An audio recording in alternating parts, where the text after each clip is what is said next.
As Institutas da Religião Cristã, de João Calvino.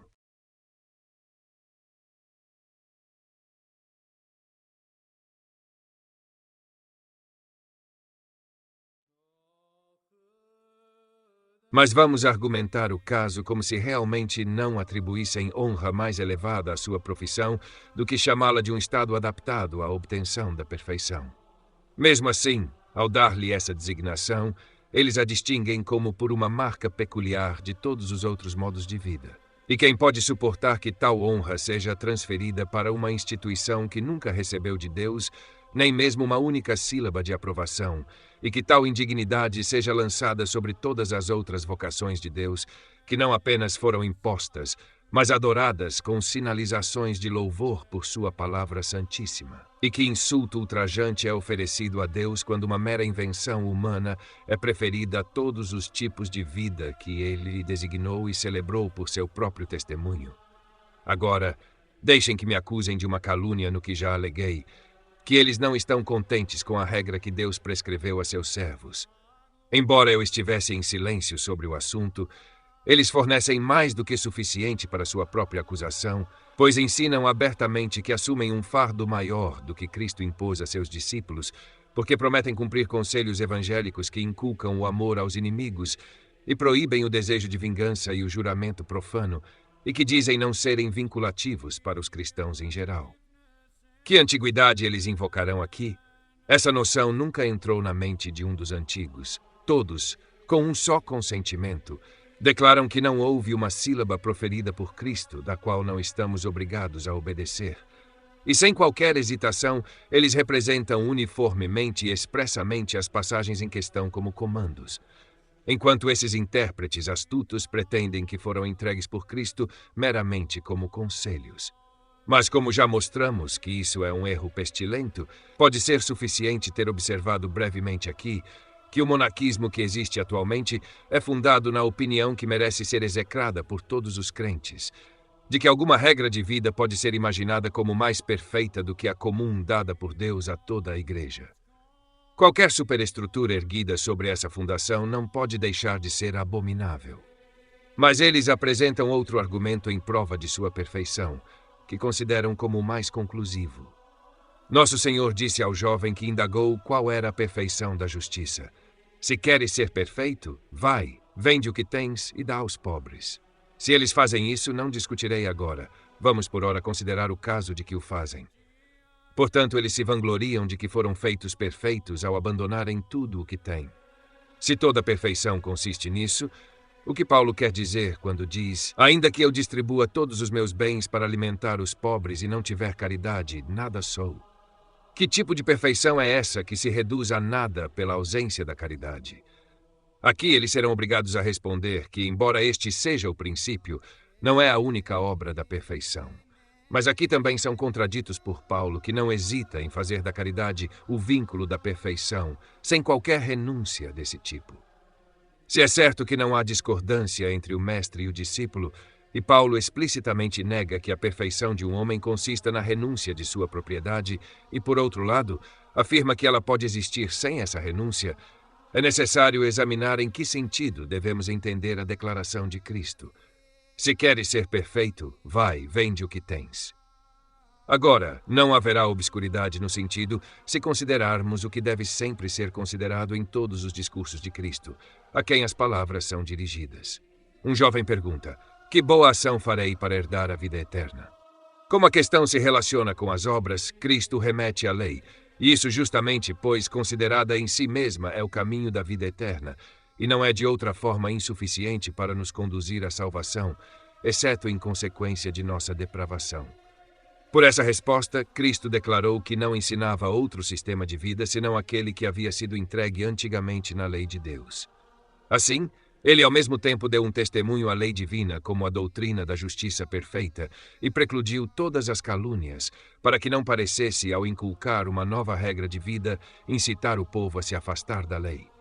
O jovem, não de fato por maldade de coração, mas infectado com uma confiança vã, responde a respeito dos preceitos da lei: todas essas coisas tenho guardado desde a minha juventude. É certo, sem dúvida, que ele estava a uma imensa distância daquilo que se vangloriava de ter alcançado, E se sua vanglória fosse verdadeira, ele não teria faltado nada necessário para completar a perfeição. Pois já foi provado que a lei contém em si mesma uma justiça perfeita. E parece, a partir dessa passagem, que a observância dela é chamada de entrada na vida eterna. Para ensinar-lhe quão pouco progresso ele havia feito naquela justiça, que ele respondeu com tanta confiança que havia cumprido, era necessário investigar e expor um vício que estava oculto em seu coração. Ele abundava em riquezas e seu coração estava fixo nelas. Como não estava ciente dessa ferida secreta, portanto, Cristo a sondou. Vai, disse ele, vende tudo o que tens. Se ele tivesse sido tão bom e observador da lei como imaginava, não teria saído triste ao ouvir essa resposta.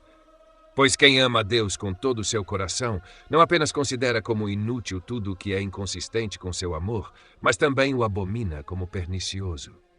Portanto, quando Cristo ordena a um homem rico e avarento que renuncie a toda a sua riqueza, é exatamente o mesmo que se ele tivesse ordenado a um homem ambicioso que renunciasse a todas as suas honras, a um homem voluptuoso que abandonasse todas as suas delícias e a um homem impuro que deixasse todos os instrumentos de tentação.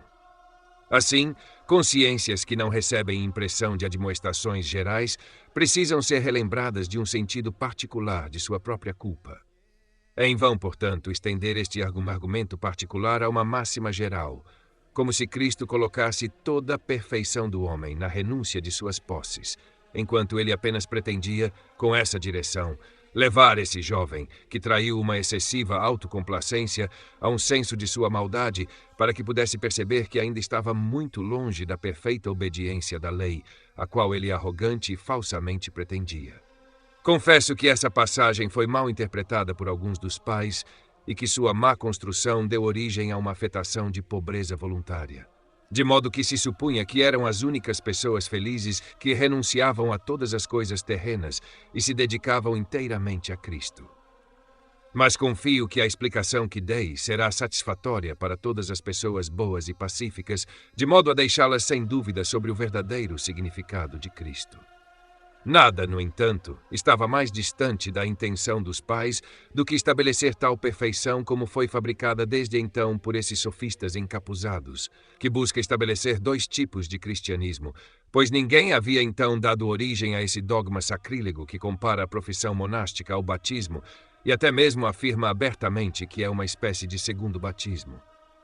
Quem pode duvidar que os pais teriam sinceramente abominado tal blasfêmia? Quanto à observação final de Agostinho a respeito dos antigos monges que se dedicavam inteiramente à caridade, que necessidade há de se dizer uma palavra para demonstrar que isso é totalmente inaplicável a essa profissão moderna? O fato em si declara que todos os que se retiram para os mosteiros se separam da igreja, pois não se separam da legítima sociedade dos crentes ao assumirem para si um ministério peculiar e uma administração privada dos sacramentos. O que é uma ruptura da comunhão da igreja se isso não for? E para prosseguir com a comparação que comecei e concluir de uma vez, que semelhança têm eles a esse respeito com os monges da antiguidade? Embora vivessem em um estado de isolamento em relação a outros homens, não tinham uma igreja separada. Recebiam os sacramentos com os outros, participavam dessas assembleias solenes para ouvir pregações e se unir em orações com a companhia dos crentes. E ali formavam parte do povo. Ao erguer um altar privado para si mesmos, o que fizeram os monges atuais senão romper o vínculo da unidade? Pois eles se excomungaram do corpo geral da igreja e mostraram desprezo pelo ministério ordinário pelo qual agradou a Deus que a paz e a caridade fossem preservadas entre seus servos. Portanto, mantenho que todos os mosteiros atuais são tantos conventículos de cismáticos que perturbam a ordem da igreja e foram cortados da legítima sociedade dos crentes. Para colocar essa divisão, além de toda dúvida, eles assumiram vários nomes de seitas e não se envergonharam de se gloriar naquilo que Paulo execrou, a menos que suponhamos que Cristo foi dividido pelos coríntios, quando cada um se vangloriava de seu particular mestre. E que agora não é uma desonra para a honra de Cristo, quando em vez do nome de cristãos, alguns são chamados de beneditinos, outros de franciscanos, outros de dominicanos. E quando eles assumem esses títulos como emblemas de sua profissão religiosa, por uma afetação de se distinguirem do corpo geral dos cristãos. As diferenças que declarei entre os monges antigos e os da era atual não se referem a costumes, mas à própria profissão. Que, portanto, seja lembrado pelos leitores que falei de monaquismo em vez de monges, e censurei aqueles defeitos que não são meramente atribuíveis à vida de alguns, mas que são inseparáveis da vida em si. A grande dissimulação de seus modos de vida dificilmente requer uma representação particular. É óbvio que não há ordem de homens mais poluída com toda a turpitude do vício, nenhuma mais desonrada por facções, animosidades, intrigas e conspirações. Em alguns poucos conventos, de fato, eles vivem em castidade, se é que se pode chamar assim, onde a concupiscência é tão restrita a ponto de não ser publicamente infame. Mas é quase impossível encontrar um convento que não seja mais um bordel do que um santuário de castidade. Que frugalidade há em sua comida! Eles são exatamente como tantos porcos engordando em um chiqueiro. Mas para que não reclamem que os trato de forma muito rude, não prosseguirei mais, embora nos poucos pontos que toquei, quem conhece os fatos reconhecerá que me limitei à simples verdade. Agostinho, em um tempo em que, segundo seu próprio testemunho, os monges eram tão eminentes pela mais estrita castidade, ainda se queixa de que havia muitos vagabundos entre eles, que por artes ímpias e imposturas extorquiam dinheiro dos incautos, que exerciam um comércio escandaloso, carregando as relíquias de mártires e até vendendo os ossos de qualquer homem morto, como se fossem os ossos de mártires, e que trouxeram desgraça à ordem por um grande número de crimes semelhantes. Assim, ele declara que não viu homens melhores do que aqueles que foram aprimorados em mosteiros, e queixou-se de que não viu homens piores do que aqueles que foram corrompidos em mosteiros. O que ele diria hoje ao ver quase todos os mosteiros não apenas cheios, mas transbordando com tantos e tão desesperados vícios? Não digo nada além do que é notório para todos, embora essa censura não seja aplicável a todos, sem exceção, pois como a regra e a disciplina da vida santa nunca foram tão bem estabelecidas nos mosteiros, que não houvesse sempre alguns Zé Fazendas muito diferentes do resto. Não digo que os monges atuais tenham degenerado tanto daquela santa antiguidade que não haja ainda alguns homens bons entre eles. Mas eles são poucos, dispersos e ocultos entre uma vasta multidão de ímpios e abandonados. E não são apenas desprezados, mas insultados e molestados, e às vezes até tratados com crueldade pelos demais, que, segundo um provérbio dos malianos, pensam que nenhum homem bom deve ser permitido permanecer entre eles. Por essa comparação entre o monaquismo antigo e o moderno, confio ter conseguido meu objetivo de evidenciar a falácia da defesa que os homens atuais encapuzados alegam em defesa de sua profissão, a partir do exemplo da igreja primitiva, já que eles diferem dos antigos monges, assim como os macacos diferem dos homens. Ao mesmo tempo, admito que mesmo no sistema antigo que Agostinho elogia, há algo que não posso aprovar totalmente. Reconheço que eles não descobriram superstição nos exercícios externos de uma disciplina excessivamente rígida, mas mantenho que não estavam livres de afetações excessivas e zelo mal orientado. Parecia uma boa coisa renunciar às suas propriedades para se isentar de toda solicitude terrena, mas Deus valoriza mais o esforço piedoso para o governo de uma família, quando um pai de família santo, livre de toda avareza, ambição ou outras paixões corruptas, se dedica a esse objetivo para que possa servir a Deus em uma vocação particular. É uma coisa bela viver a vida de um filósofo em retiro, à distância da sociedade dos homens. Mas não é parte da caridade cristã que um homem haja como se odiasse toda a humanidade, retirando-se para a solicitude de um deserto e abandonando os deveres principais que o Senhor ordenou. Embora devêssemos conceder que não havia outro mal nessa profissão, certamente não era pequeno o fato de que introduziu um exemplo inútil e pernicioso na igreja. Vamos agora examinar a natureza dos votos pelos quais os monges atuais são iniciados nesta célebre ordem. Em primeiro lugar, seu objetivo é instituir um novo serviço para merecer o favor de Deus. Portanto, concluo, a partir dos princípios já estabelecidos, que tudo o que eles votam é uma abominação aos olhos de Deus. Em segundo lugar, sem qualquer consideração pela vocação de Deus e sem qualquer aprovação dele, eles inventam para si um novo modo de vida em conformidade com suas próprias inclinações. Portanto, mantenho que é uma tentativa imprudente e ilícita, porque suas consciências não têm nada sobre o que descansar diante de Deus, e tudo o que não é de fé é pecado. Em terceiro lugar, eles se vinculam a muitos serviços corruptos e ímpios compreendidos no monaquismo atual.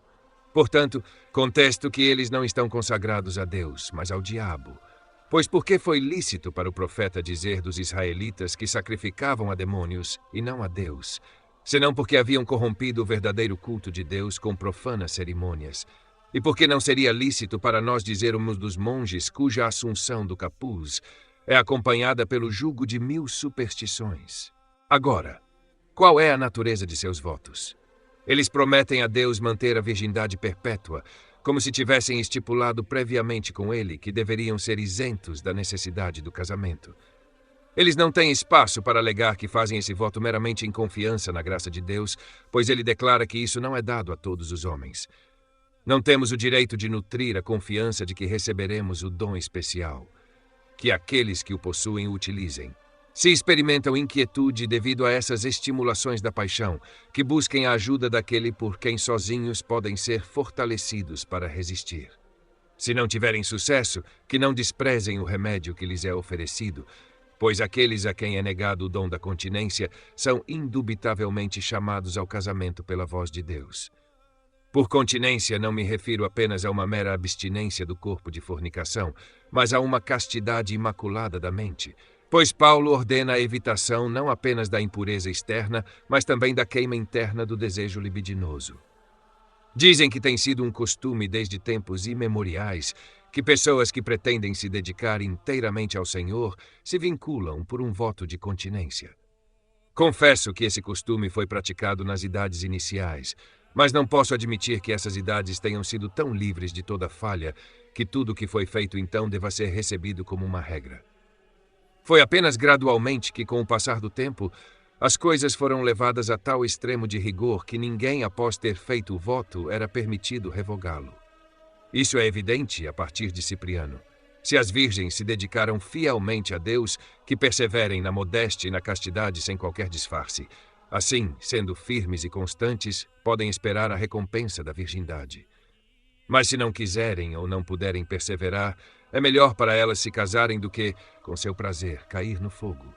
Com que reproches hesitariam agora em estigmatizar uma pessoa que desejasse introduzir tal limitação razoável do voto de continência?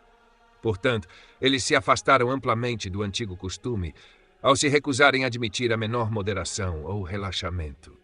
Se alguém for encontrado incapaz de cumprir o voto, e não apenas isso, mas eles não têm vergonha de pronunciar que ele comete um pecado maior se remediar sua intemperança ao tomar uma esposa do que se contaminar seu corpo e alma com fornicação.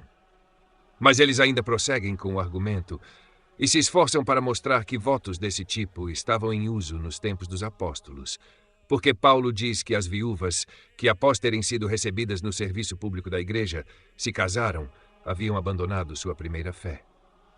Não nego que as viúvas que se dedicaram a si mesmas e a seus serviços à igreja, assim entraram em uma obrigação tácita de nunca mais se casarem. Não porque colocassem qualquer religião em tal abstinência, como começou a ser o caso depois, mas porque não podiam desempenhar aquele ofício sem estar à sua própria disposição, livres da restrição do casamento.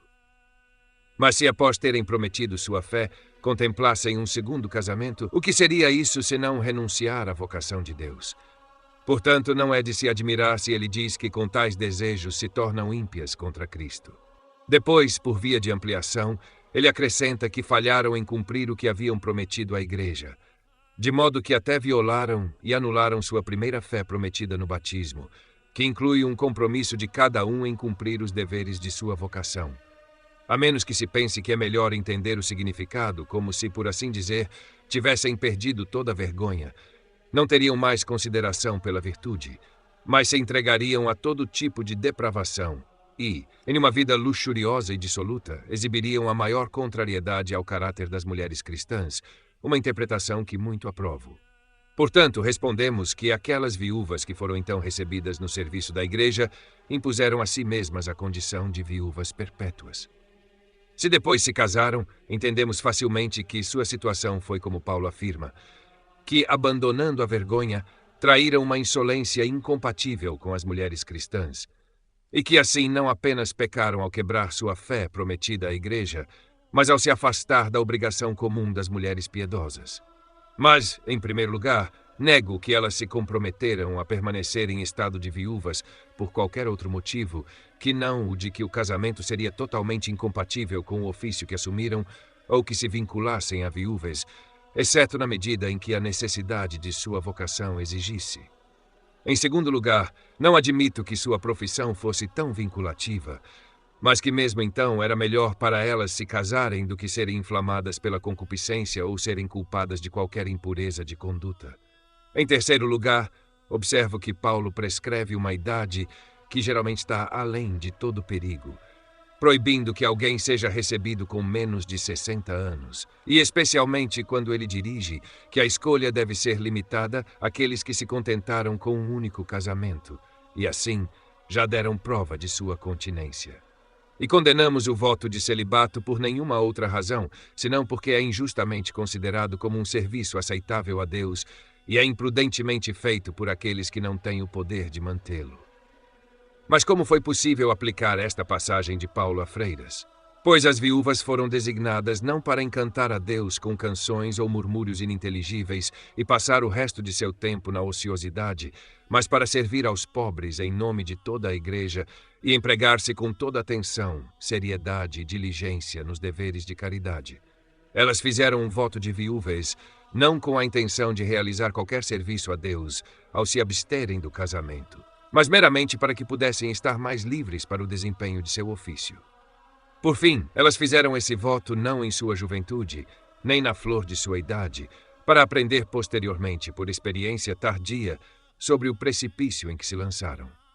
Mas quando pareciam ter passado todo o perigo, fizeram um voto que era igualmente consistente com a segurança e com a piedade. Para não insistir nas duas considerações anteriores, é suficiente observar que não era permitido que mulheres fossem admitidas a fazer votos de continência antes dos 60 anos, uma vez que o apóstolo diz, não se deve admitir viúva com menos de 60 anos. Eu quero que as mulheres mais jovens se casem e tenham filhos. A subsequente admissão desse voto aos 8 anos, depois aos 40 anos e então aos 30 anos, não pode de forma alguma ser justificada, e é ainda mais intolerável que infelizes garotas, antes de serem suficientemente maduras para conhecerem ou terem qualquer experiência de si mesmas, sejam enganadas por fraude e compelidas por ameaças a se enredarem nessas execráveis armadilhas. Não vou me deter em opor os outros 2 votos feitos por monges e freiras, de pobreza e obediência. Apenas observarei que, além das muitas superstições com as quais nas circunstâncias atuais estão entrelaçados, eles parecem ser elaborados com o propósito de zombar tanto de Deus quanto dos homens. Mas para que não pareçamos muito severos ao agitar cada ponto particular, contentar-nos-emos com a repetição geral já dada. A natureza desses votos que são legítimos e aceitáveis a Deus, creio já suficientemente declarada. No entanto, como consciências tímidas e inexperientes, mesmo após se sentirem insatisfeitas com um voto e convencidas de sua impropriedade, ainda assim sentem dúvidas a respeito da obrigação e estão gravemente angustiadas, por um lado, com o medo de violar sua promessa a Deus e, por outro, com o receio de incorrer em maior culpa ao observá-lo. É necessário aqui oferecer-lhes alguma assistência para que possam se desvencilhar dessa dificuldade. Agora, para remover todo escrúpulo de uma vez, observo que todos os votos que não são legítimos ou feitos corretamente, assim como não têm valor diante de Deus, também não devem ter força para nós. Pois, se em contratos humanos nenhuma promessa é obrigatória para nós, exceto aquelas às quais a parte com a qual contratamos deseja nos vincular, é absurdo considerar-nos obrigados a cumprir aquelas coisas que Deus nunca exige de nós. Especialmente porque nossas obras não podem ser boas a menos que agradem a Deus e sejam acompanhadas pelo testemunho de nossa consciência de que Ele as aceita. Pois isso permanece como um princípio fixo, que tudo o que não é de fé é pecado. Pelo que Paulo pretende que qualquer obra realizada com dúvidas é, consequentemente, pecaminosa, porque todas as boas obras brotam da fé, pela qual temos a certeza de sua aceitação diante de Deus.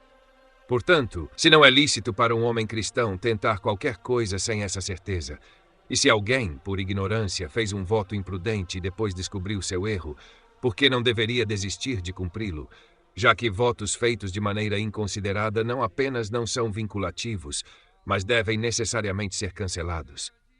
E também, como já demonstramos, não têm valor diante de Deus, mas são uma abominação para Ele. É inútil discutir mais sobre um assunto que não o requer.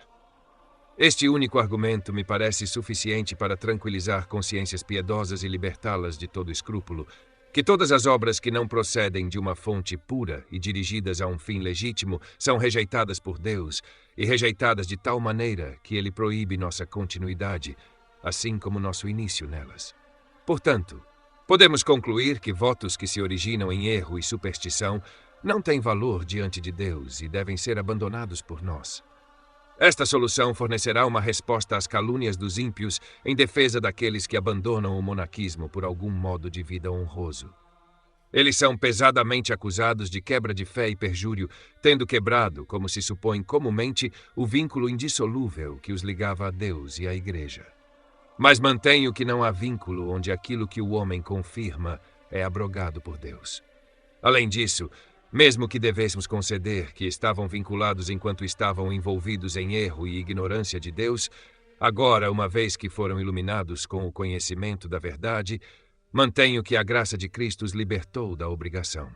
Pois, se a cruz de Cristo possui tal eficácia a ponto de nos libertar da maldição sob a qual estávamos retidos pela lei de Deus, quanto mais, então, nos libertará de outros vínculos que não são nada além de armadilhas ilusórias de Satanás. Portanto, quem quer que Cristo ilumine com a luz de seu Evangelho, não há dúvida de que ele os liberta de todas as armadilhas nas quais se enredaram por superstição. Embora não faltem a eles outra defesa, se não estão qualificados para viver em celibato, pois se um voto impossível é a ruína das almas que é a vontade do Senhor salvar e não destruir, segue-se que não é certo perseverar nele. Mas a impossibilidade de observar o voto de continência por aqueles que não estão dotados de um dom especial já mostramos, e sem que eu diga uma palavra, a experiência em si mesma declara, pois é notório o quão extrema impureza prevalece em quase todos os mosteiros. E se algum deles parece mais virtuoso e modesto do que os outros, não se segue que sejam realmente mais castos porque ocultam o vício da impureza. Assim, Deus inflige terríveis punições sobre a audácia dos homens, quando, esquecendo-se de sua fraqueza, cobiçam, em oposição à natureza, aquilo que lhes é negado, e, desprezando os remédios que Deus colocou em suas mãos, se entregam a uma presunção contumaz e obstinada de que são capazes de superar o vício da incontinência. Pois o que devemos chamar disso senão contumácia, quando alguém que é admoestado de que precisa do casamento e que isso lhe foi dado pelo Senhor como um remédio, não apenas o despreza, mas se vincula por um juramento a perseverar nesse desprezo. Capítulo 14. Os sacramentos conectados com a pregação do Evangelho. Outra assistência e apoio para nossa fé é apresentada a nós nos sacramentos. Sobre o assunto é de suma importância estabelecer uma certa doutrina para que possamos aprender para que fim foram instituídos e como devem ser usados. Em primeiro lugar, é necessário considerar o que é um sacramento. Agora, creio que será uma definição simples e apropriada se dissermos que é um sinal exterior pelo qual o Senhor sela em nossas consciências as promessas de sua boa vontade para conosco, a fim de sustentar a fraqueza de nossa fé. E nós, por nossa parte, testificamos nossa piedade para com ele na sua presença e na dos anjos, assim como diante dos homens. Pode, no entanto, ser definido de forma mais breve em outras palavras, chamando de um testemunho da graça de Deus para conosco, confirmado por um sinal exterior, com uma atestação recíproca de nossa piedade para com ele. Qualquer uma dessas definições escolhidas transmite exatamente o mesmo significado que a de Agostinho, que afirma que um sacramento é um sinal visível de uma coisa sagrada, ou uma forma visível de graça invisível, mas expressa a coisa em si com mais clareza e precisão, pois sua concisão deixa alguma obscuridade pela qual muitas pessoas inexperientes podem ser levadas a erro. Esforcei-me para tornar o assunto mais claro com mais palavras, para que não houvesse espaço para qualquer dúvida. A razão pela qual os antigos pais usaram essa palavra em tal sentido é muito evidente, pois sempre que o autor da antiga versão comum do Novo Testamento queria traduzir a palavra grega mistério para o latim, especialmente onde se referia a coisas divinas, ele usava a palavra sacramentum, sacramento. Assim, na Epístola aos Efésios, tendo-nos feito conhecer o mistério de sua vontade. Novamente, se vocês ouviram sobre a dispensação da graça de Deus que me foi dada a vocês, como que por revelação ele me fez conhecer o mistério. Na Epístola aos Colossenses, o mistério que esteve oculto por séculos e gerações, mas agora é manifestado aos seus santos, a quem Deus quis fazer conhecer quais são as riquezas da glória deste mistério. Novamente, a Timóteo, grande é o mistério da piedade. Deus foi manifestado na carne. Em todos esses lugares onde a palavra mistério é usada, o autor daquela versão a traduziu como sacramento. Ele não diria aum, ou segredo, para não parecer degradar a majestade do assunto. Portanto, usou a palavra sacramento para um segredo sagrado ou divino. Nessa significação, ela ocorre frequentemente nos escritos dos pais. E é bem sabido que o batismo e a ceia do Senhor, que os latinos denominam sacramentos, são chamados de mistérios pelos gregos. Um uso sinônimo dos termos que remove toda dúvida. Daí a palavra sacramento passou a ser aplicada àqueles sinais que continham uma representação de coisas sublimes e espirituais, o que também é observado por Agostinho, que diz: seria tedioso discutir sobre a diversidade de sinais que, quando se referem a coisas divinas, são chamados de sacramentos. Agora, a partir da definição que estabelecemos, vemos que nunca há um sacramento sem uma promessa antecedente de Deus, a qual ele é anexado como um apêndice, a fim de confirmar e selar a própria promessa e certificar e ratificá-la para nós, o que Deus prevê ser necessário, em primeiro lugar, devido à nossa ignorância e lentidão, e, em segundo lugar, devido à nossa fraqueza. E, no entanto, estritamente falando, não tanto para a confirmação de sua palavra sagrada, mas para nosso estabelecimento na fé dela, pois a verdade de Deus é suficientemente sólida e certa em si mesma, e não pode receber melhor confirmação de qualquer outra parte do que de si mesma. Mas nossa fé, sendo frágil e fraca, a menos que seja sustentada de todos os lados e apoiada por toda assistência, imediatamente treme, oscila, vacila e cai. E como somos corpóreos, sempre rastejando no chão, apegando-nos a objetos terrestres e carnais, e incapazes de entender ou conceber qualquer coisa de natureza espiritual, nosso Senhor misericordioso, em sua infinita indulgência, se adapta à nossa capacidade, condescendendo em nos levar a si mesmo, até mesmo por meio desses elementos terrenos, e na própria carne, nos apresenta um espelho de bênçãos espirituais.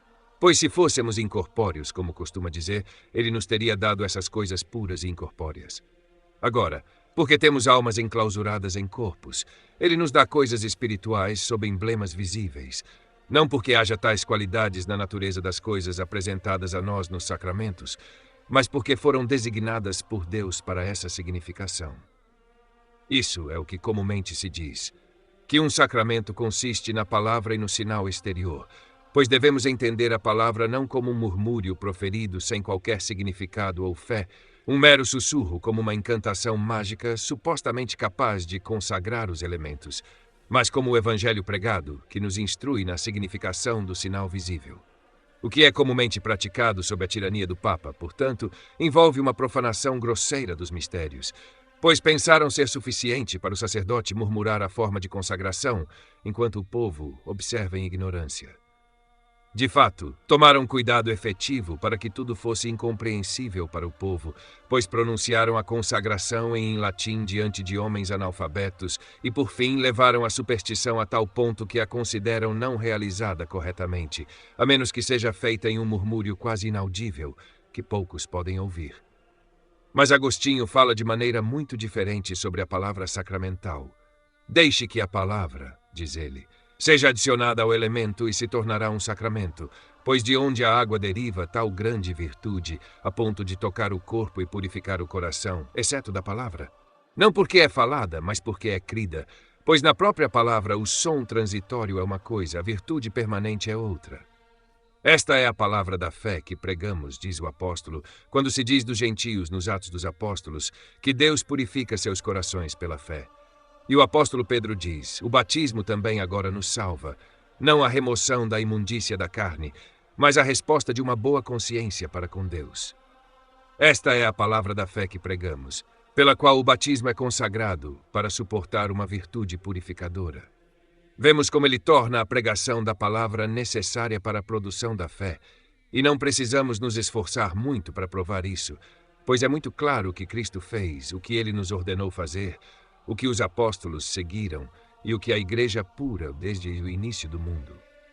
Sempre que Deus deu aos santos pais algum sinal, é bem sabido que esteve inseparavelmente conectado com alguma doutrina, sem a qual nossos sentidos ficariam apenas admirados com a mera visão dela.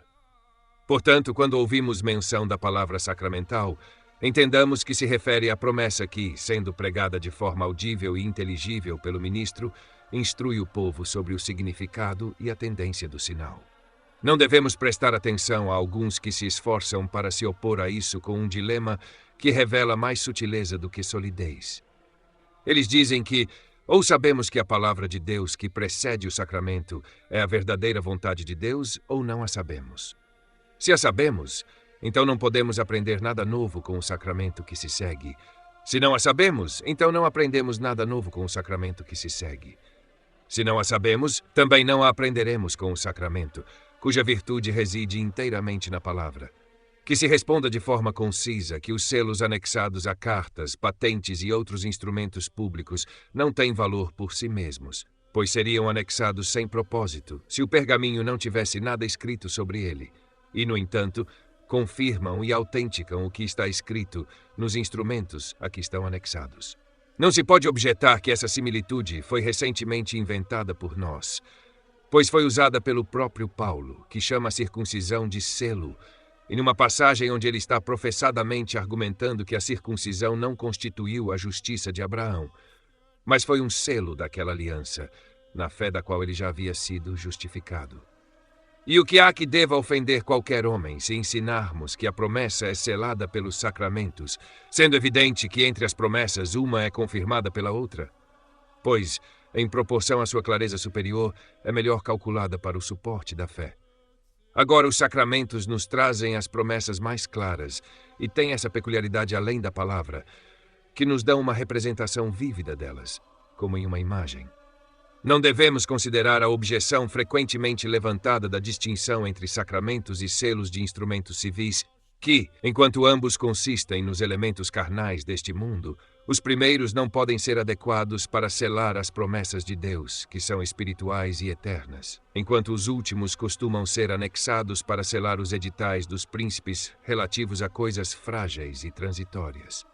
Pois o crente, quando os sacramentos são colocados diante de seus olhos, não se limita a esse espetáculo carnal, mas, por aqueles passos de analogia que indiquei, eleva-se em contemplação piedosa a esses mistérios sublimes que estão ocultos sob os símbolos sacramentais. E uma vez que o Senhor chama suas promessas de alianças e os sacramentos de selos de alianças, podemos traçar uma similitude a partir das alianças dos homens. Os antigos, em confirmação de seus compromissos, costumavam matar um animal. Mas o que teria sido o sacrifício de um animal se não tivesse sido acompanhado e até mesmo precedido por algumas palavras? Pois os animais eram frequentemente sacrificados sem qualquer mistério latente ou sublime. Qual é o contato da mão direita de um homem com a de outro, uma vez que as mãos não são infrequentemente unidas em hostilidade, mas quando palavras de amizade e pacto precedem, as obrigações das alianças são confirmadas por tais sinais, embora tenham sido previamente concebidas, propostas e determinadas em palavras. Os sacramentos, portanto, são exercícios que aumentam e fortalecem nossa fé na palavra de Deus, e porque somos corpóreos, são exibidos sob símbolos corpóreos para nos instruir de acordo com nossas capacidades limitadas e nos guiar pela mão como tantas crianças pequenas. Por essa razão, Agostinho chama o sacramento de uma palavra visível, porque representa as promessas de Deus retratadas como em uma imagem, e coloca diante de nossos olhos uma imagem na qual cada detalhe é expressamente destacado. Outras similitudes também podem ser usadas para melhor elucidar a natureza dos sacramentos, como se os chamássemos de pilares de nossa fé, pois assim como um edifício repousa sobre sua fundação, e ainda assim, com a adição de pilares colocados sob ele, recebe um aumento de estabilidade. A fé repousa na palavra de Deus como sua fundação. Mas quando os sacramentos são adicionados a ela como pilares, trazem consigo uma adição de força. Ou se os chamarmos de espelhos nos quais podemos contemplar as riquezas da graça que Deus nos concede, pois nos sacramentos, como já observamos, ele se manifesta a nós na medida em que nossa limitação é capaz de conhecê-lo e testifica sua benevolência e amor por nós de forma mais expressa do que faz por meio de sua palavra. Não há força em seu raciocínio quando argumentam que os sacramentos não são testemunhos da graça de Deus, porque muitas vezes são administrados aos ímpios, que, no entanto, não experimentam Deus como mais propício a eles, mas, ao contrário, se condenam ainda mais gravemente. Pois, pelo mesmo argumento, o Evangelho também não seria um testemunho da graça de Deus, porque é ouvido por muitos que o desprezam, nem mesmo Cristo, que é visto e conhecido por multidões, das quais muito poucos o receberam. Uma observação semelhante pode ser aplicada aos editais reais, pois um grande número de pessoas despreza e ridiculariza aquele selo de autenticação, embora saibam que ele provém do monarca para confirmar sua vontade. Alguns o ignoram completamente como algo que não diz respeito a eles.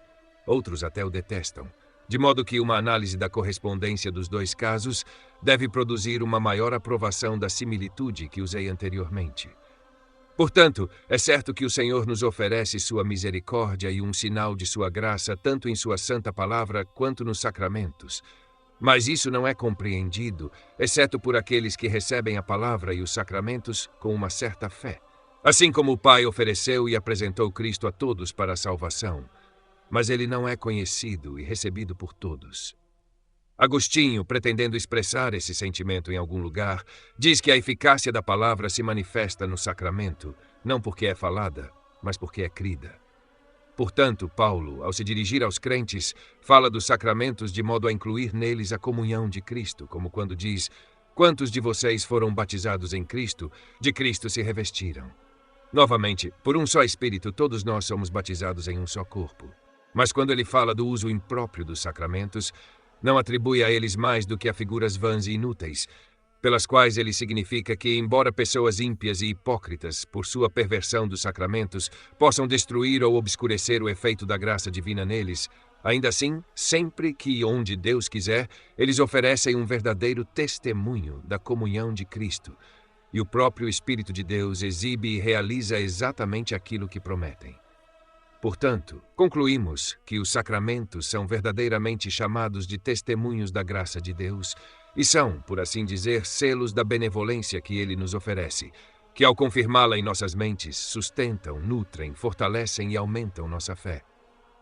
As razões que alguns costumam objetar contra esse sentimento são extremamente fracas e frívolas.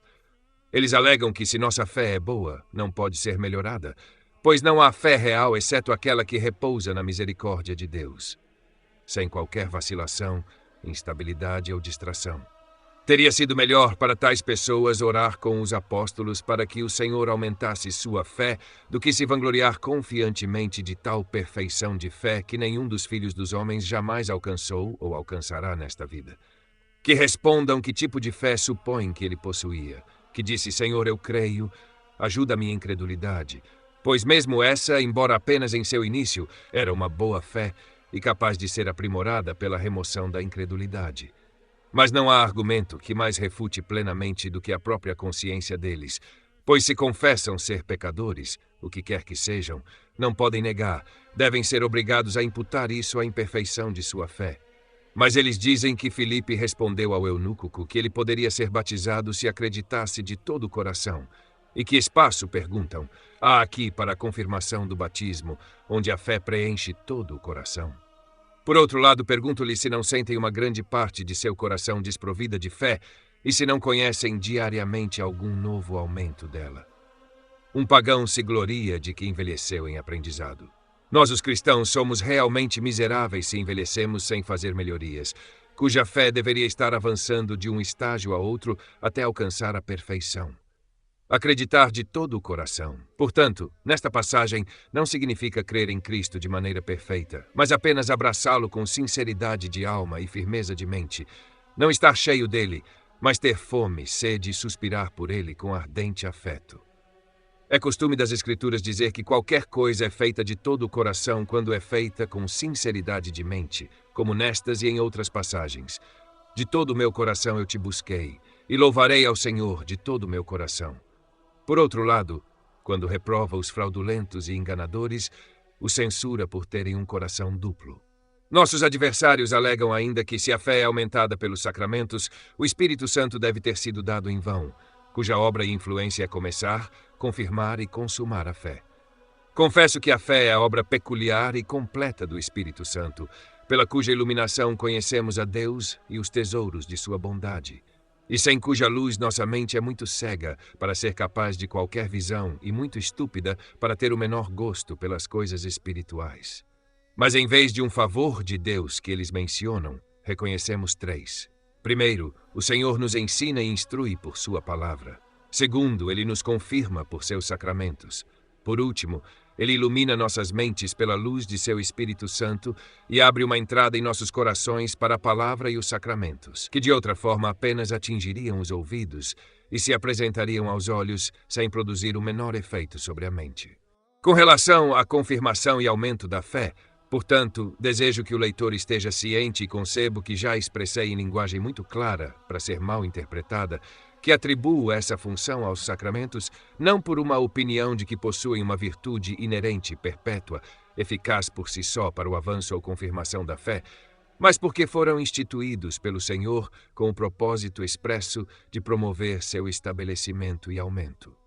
Mas eles apenas desempenham sua função corretamente quando são acompanhados pelo Espírito, aquele professor interno, cuja energia sozinha penetra nossos corações, move nossas afeições e abre uma entrada para os sacramentos em nossas almas.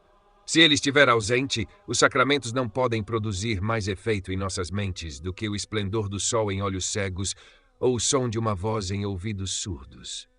Faço tal distinção e distribuição, portanto, entre o Espírito e os sacramentos, que considero toda a energia da operação pertencente ao Espírito e os sacramentos como meros instrumentos que, sem sua agência, são vãos e inúteis, mas que, quando ele age e exerce seu poder no coração, estão repletos de surpreendente eficácia.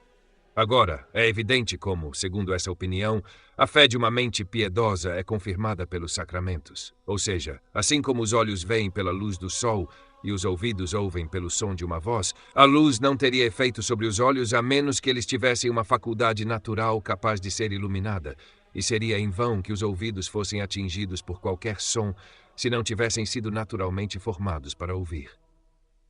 Mas se é verdade, como devemos concluir, que o que a faculdade visual é em nossos olhos em relação à nossa percepção da luz e a faculdade auditiva é em nossos ouvidos em relação à nossa percepção do som, tal é a obra do Espírito Santo em nossos corações para a formação, suporte, preservação e estabelecimento de nossa fé. Então essas duas consequências seguem imediatamente. Que esses sacramentos não trazem benefício sem a influência do Espírito Santo, e que, em corações já instruídos por aquele professor, eles ainda servem para a confirmação e aumento da fé. Há apenas essa diferença, que nossos olhos e ouvidos são naturalmente dotados das faculdades de ver e ouvir, mas Cristo realiza isso em nossos corações por uma graça especial e sobrenatural. Esse raciocínio também servirá para resolver as objeções com as quais algumas pessoas estão muito perturbadas, que se atribuirmos a criaturas o aumento ou a confirmação da fé, desviamos do Espírito de Deus, a quem devemos reconhecer como seu único autor. Pois não negamos ao mesmo tempo a ele o louvor por sua confirmação e aumento, mas afirmamos que a maneira pela qual ele aumenta e confirma nossa fé é preparando nossas mentes por sua iluminação interna para receber aquela confirmação que é proposta nos sacramentos. Se a maneira como isso foi expresso for muito obscura, será elucidada pela seguinte similitude. Se você pretende persuadir uma pessoa a fazer um certo ato, considerará todas as razões calculadas para atraí-la à sua opinião e para constrangê-la a submeter-se ao seu conselho. Mas você não fará impressão sobre ela a menos que ela possua um julgamento perspicaz e agudo para ser capaz de determinar que força há em suas razões, a menos que sua mente também seja dócil e preparada para ouvir instruções. E por último, a menos que ela tenha concebido tal opinião de sua fidelidade e prudência que possa predispor a favor de seus sentimentos. Pois há muitos espíritos obstinados que nunca são movidos por quaisquer razões, e onde a fidelidade de uma pessoa é suspeita e sua autoridade desprezada, pouco efeito será produzido, mesmo com aqueles que estão dispostos a aprender. Pelo contrário, que todas essas coisas estejam presentes, e elas garantirão a concordância da pessoa aconselhada em conselhos que, de outra forma, ele teria ridicularizado. Este trabalho também é afetado pelo Espírito dentro de nós, para que a palavra não atinja nossos ouvidos em vão, para que os sacramentos não atinjam em vão nossos olhos. Ele mostra que é Deus quem nos dirige por meio deles. Suaviza a dureza de nossos corações e os forma para a obediência que é devida à palavra do Senhor. Em suma, ele transporta essas palavras externas e sacramentos dos ouvidos para a alma. Nossa fé é, portanto, confirmada tanto pela palavra quanto pelos sacramentos, quando colocam diante de nossos olhos a boa vontade de nosso Pai Celestial para conosco, no conhecimento da qual toda a firmeza de nossa fé consiste e pela qual sua força é aumentada. O Espírito a confirma quando torna essa confirmação eficaz, gravando-a em nossas mentes. Enquanto isso, o Pai das Luzes não pode ser proibido de iluminar nossas mentes por meio do esplendor dos sacramentos, assim como ele ilumina nossos olhos corporais com os raios do sol. Essa propriedade na palavra externa nosso Senhor demonstrou em uma parábola ao chamá-la de semente, pois assim como a semente, se cair em um terreno deserto e negligenciado, morrerá sem produzir qualquer colheita, mas se for lançada em um campo bem adubado e cultivado, produzirá seu fruto com abundante aumento. Assim, a palavra de Deus, se cair em um pescoço duro, será tão improdutiva quanto a semente caída à beira-mar. Mas se ela cair em uma alma cultivada pela ação do Espírito Celestial, será abundantemente frutífera. Agora, se a palavra é justamente comparada à semente, como dizemos que da semente o grão cresce, aumenta e chega à maturidade, porque não podemos dizer que a fé deriva seu início, aumento e perfeição da palavra de Deus. Paulo, em diferentes lugares, expressa excelentemente ambas as coisas, pois com o intuito de recordar aos coríntios com que eficácia Deus acompanhou seus trabalhos, ele se gloria em ter o ministério do Espírito. Como se houvesse uma conexão indissolúvel entre sua pregação e o poder do Espírito Santo, operando para a iluminação de suas mentes e a excitação de seus corações. Mas em outro lugar, com o intuito de informá-los até onde se estende o poder da palavra de Deus, meramente pregada por homens, ele compara os ministros a lavradores, que quando empregam seu trabalho e esforço em cultivar a terra, não têm mais nada que possam fazer. De que adianta arar, semear e regar, a menos que a bondade celestial faça a semente germinar? Portanto, ele conclui, nem o que planta é alguma coisa, nem o que rega, mas Deus que dá o aumento. Os apóstolos, então, em sua pregação, exerciam o poder do Espírito na medida em que Deus utilizava os instrumentos por ele designados para a exibição de sua graça espiritual. Mas devemos sempre ter em mente essa distinção, para que possamos lembrar até onde se estende o poder do homem e o que é exclusivamente obra de Deus. Agora, é tão verdade que os sacramentos são confirmações de nossa fé, que às vezes, quando o Senhor pretende retirar a confiança daquelas coisas que foram prometidas nos sacramentos, ele remove os próprios sacramentos. Quando ele privou Adão do dom da imortalidade, ele o expulsou do jardim do Éden, dizendo, para que não estenda a mão e tome também da árvore da vida e coma e viva para sempre. Qual pode ser o significado dessa linguagem? Poderia o fruto restaurar a Adão a incorruptibilidade da qual ele agora havia caído? Certamente não. Mas era como se o Senhor dissesse, para que ele não nutra uma confiança vã, se ele retiver o símbolo da minha promessa, que ele seja privado daquilo que poderia lhe dar alguma esperança de imortalidade.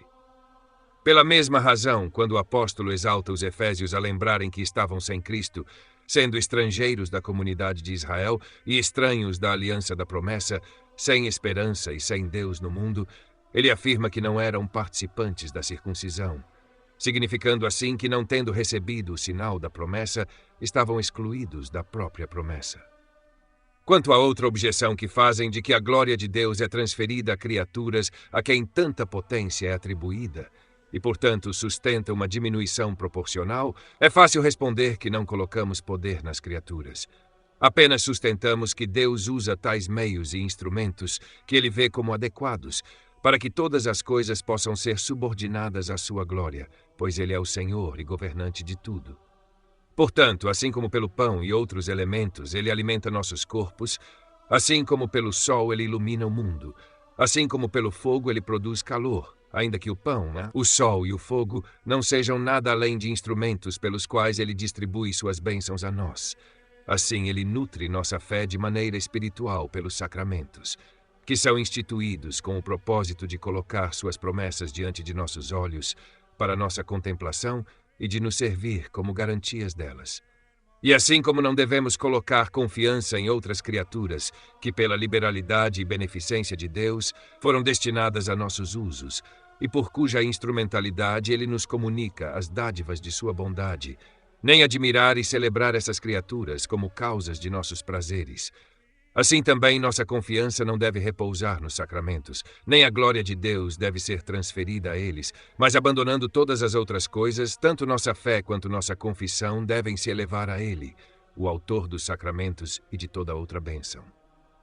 O argumento que algumas pessoas usam a partir do próprio nome de sacramento é destituído de qualquer força, embora a palavra sacramento tenha várias significações em autores. A primeira autoridade, ainda que tenha apenas uma que tenha qualquer acordo ou conexão com sinais ou estandartes. Signa, isto é, quando denota o juramento solene feito por um soldado a seu comandante ao entrar na vida militar, pois assim como pelo juramento militar, novos soldados se vinculam a seu comandante e assumem a profissão militar, assim, por nossos sinais, professamos que Cristo é nosso líder e declaramos que lutamos sob suas bandeiras. Eles acrescentam similitudes para melhor ilustração de sua opinião, como o vestuário dos romanos, que usavam togas, os distinguia dos gregos, que usavam capas. Assim como as diferentes ordens entre os romanos eram distinguidas umas das outras por seus respectivos emblemas. A ordem senatorial da equestre por hábitos roxos e sapatos redondos, e a equestre da plebeia por um anel. Assim como os navios de guerra franceses e ingleses são conhecidos por bandeiras de diferentes cores, sendo as bandeiras francesas brancas e as inglesas vermelhas. Assim também fizemos nossos sinais ou emblemas para nos distinguir dos crentes. Mas, pelas observações já feitas, é evidente que os antigos pais que deram aos nossos sinais o nome de sacramentos não foram de forma alguma guiados pelo uso anterior dessa palavra em escritores latinos, mas que lhe deram um novo sentido para sua própria conveniência, simplesmente denotando sinais sagrados. E se desejarmos levar nossas pesquisas mais adiante, pode-se descobrir que eles transferiram esse nome para a significação agora dada, com o mesmo princípio de analogia que os induziu a transferir a palavra fé para o sentido em que é agora usada, pois a fé, propriamente dita, significa confiança no cumprimento das promessas. No entanto, eles a aplicaram à certeza ou persuasão que uma pessoa tem da verdade em si mesma. Assim como um sacramento é um juramento pelo qual um soldado se vincula a seu líder, eles o aplicaram ao sinal pelo qual o líder recebe soldados em seu exército. Pois pelos sacramentos o Senhor promete que será nosso Deus e que seremos seu povo. Mas deixamos de lado tais sutilezas, pois creio ter provado por argumentos suficientes que os antigos não tinham outra intenção em sua aplicação da palavra sacramento, senão significar que essas cerimônias às quais a aplicaram eram sinais de coisas sagradas e espirituais. Admitimos a comparação deduzida de emblemas externos, mas não podemos suportar que o último e menor uso dos sacramentos seja representado como seu princípio e até mesmo único objeto. O primeiro objetivo deles é auxiliar nossa fé em Deus. O segundo, testemunhar nossa confissão diante dos homens. As similitudes que foram mencionadas são aplicáveis a esse desejo secundário, mas o primário nunca deve ser esquecido, pois, caso contrário, como já vimos, esses mistérios deixariam de nos interessar. A menos que fossem ajudas de nossa fé e apêndices de doutrina destinados ao mesmo uso e fim. Por outro lado, precisamos estar cientes de que, assim como essas pessoas enfraquecem a força dos sacramentos e subvertem completamente seu uso, há outros de um partido contrário que atribuem a esses sacramentos não sei que virtudes latentes que não são representadas em lugar algum como comunicadas a eles pela palavra de Deus.